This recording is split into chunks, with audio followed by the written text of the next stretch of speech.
Well, friends, I have done a lot of videos and tried to explain my method. It's not easy, of course. This is a new tool, and when you get a new tool, like violinist get a violin, it takes time to master it. Some tools are easier, some tools are harder. I choose to pick this piece of wood.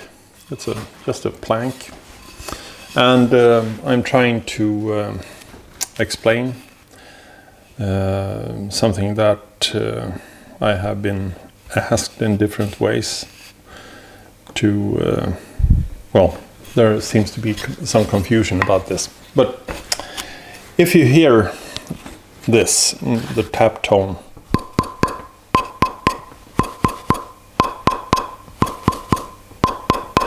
you can hear that it's higher here. You can also tap here and here, in the middle and at the edge. And it's higher at the edge. So what does that tell us? Well, the method is take away where it's higher. We can also, of course, scratch or rub is better. Scratch means like with a nail, and I think I don't do that. I rub it with my fingertips. So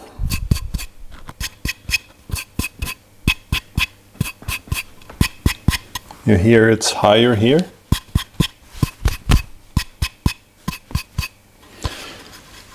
And higher means take away. So we take away and see what happens.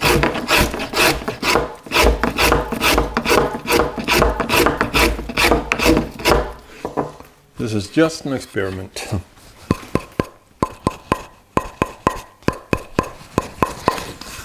Still higher here.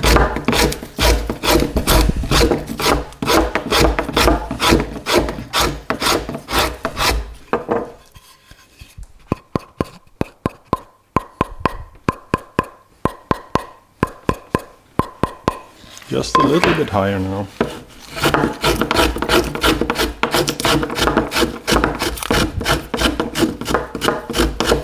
Now I'm aiming for the corner here.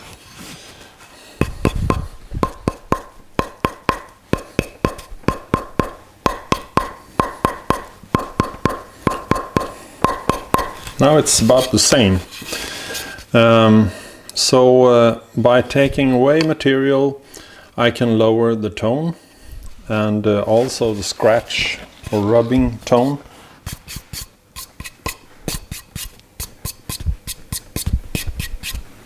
It's a different kind of tone here because it's a coarser surface. Here it's much smoother, which makes the tone different. But part of mastering the tone, the tool is learning what to listen for. So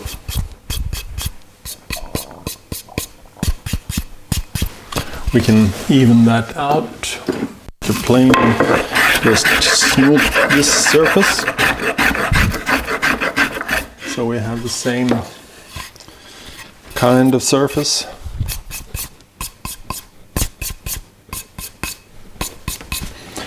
So we see that here and here it's about the same tone. I'm not aiming to make it perfect, but this shows how the method asks you to take away at the edge. And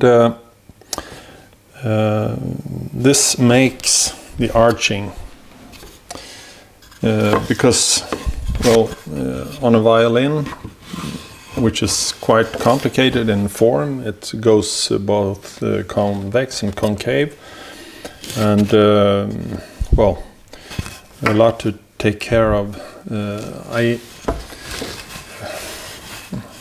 Maybe there is some genius out there that could actually see what the arching would be. and do it. But I don't think that anyone actually just came up with the idea of making the arching of a string instrument like that. In my point of view, there must be something similar to this that called for this arching, and also the scooping, the concave areas at the channel, and so on. Then doing on this plank, well, we come to materials. How does this tone mix with the different materials? Well, if we do it on spruce, we get this pretty flat arch in the middle and goes down at the edges. See the long arch. And when you make a back from maple, you get this kind of arch. And the outline is the same. So that tells me that there must be something in the material that makes this difference, because we're doing it exactly the same with the same tool. So the material itself makes this difference and between maple and spruce. But then we know that spruce can be different by different types of spruce and different pieces, and of course maple too. And here I think that because these differences in the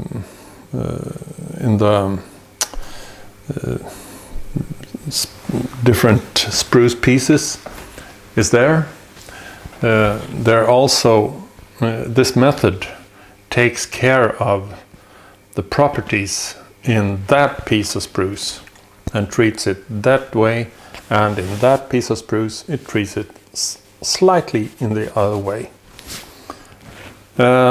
So that's one part of the, well, I think it's the beauty of this method.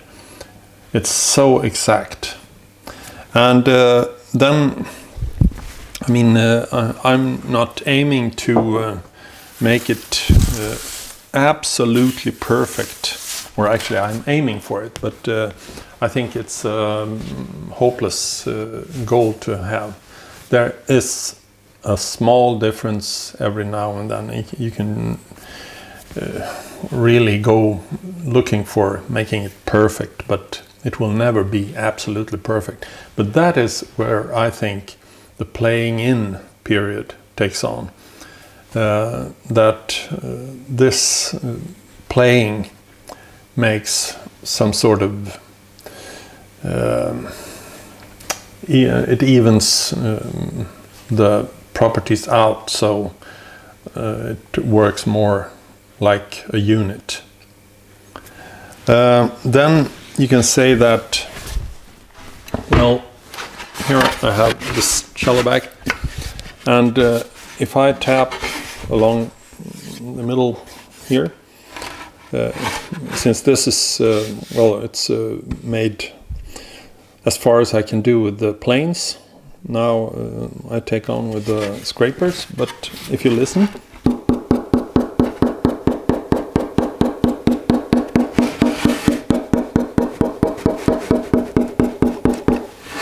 it's pretty much the same tone.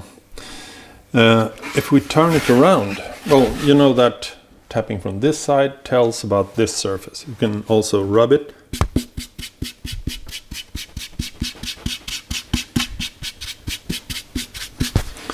And we hear it's the same tone.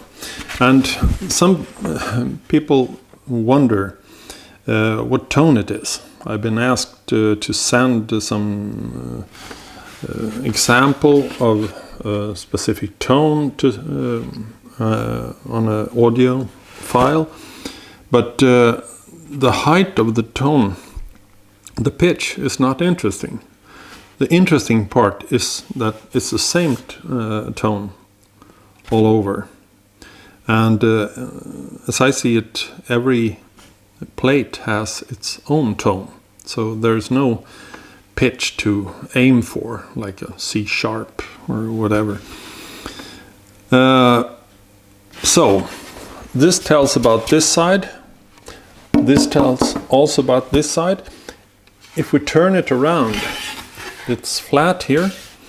So if it was even all the way at the center joint, I mean, I just turned it around. Maybe it's even all the way here too. But listen here.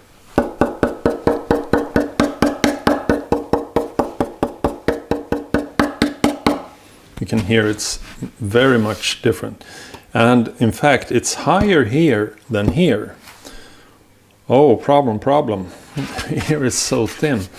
But the thing here is that when you start taking off material here, you lower the tone, but then there's a rise in tone. So the rise in tone goes down later, and you match that with the outer side. But I got a video for that.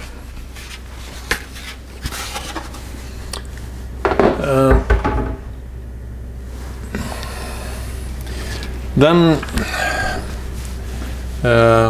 some people are happy with their computers and their calipers and whatever, and everything is about having a number or having something you can a template for the arching or whatever.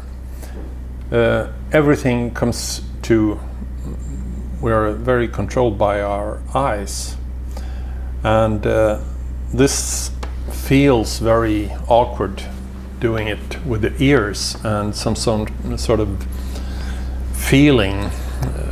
It's a very controlled feeling. It's not just I have a hunch of taking off something here or there.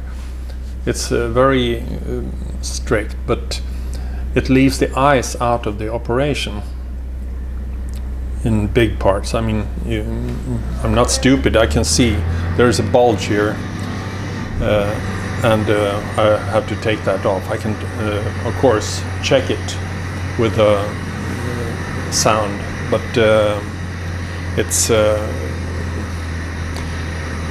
My point is that we are very controlled by doing it with eyes and numbers, and science tells us that if it's not measurable, it's not for real. And that makes this method really outside the box. I understand that, and some people really have problems with that. It can't be true because you cannot measure it. You don't have a frequency where the pitch is right, or you don't have a curve that tells what a frequency or what things to look for.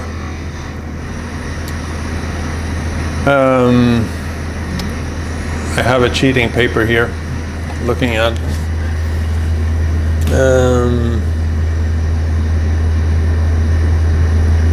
Well, I think we're done here, but as I said, this is a tool, and it takes time to get used to this tool and master it.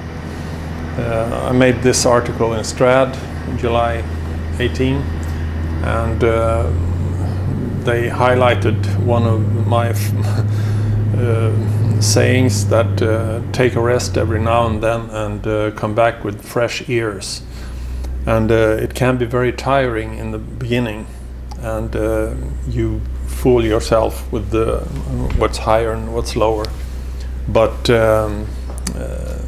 as I said, take a little small pause, have a cup of coffee or something, and come back, and you will probably hear better at that time. And change from rubbing into tapping. It's also a tip. Bye for now.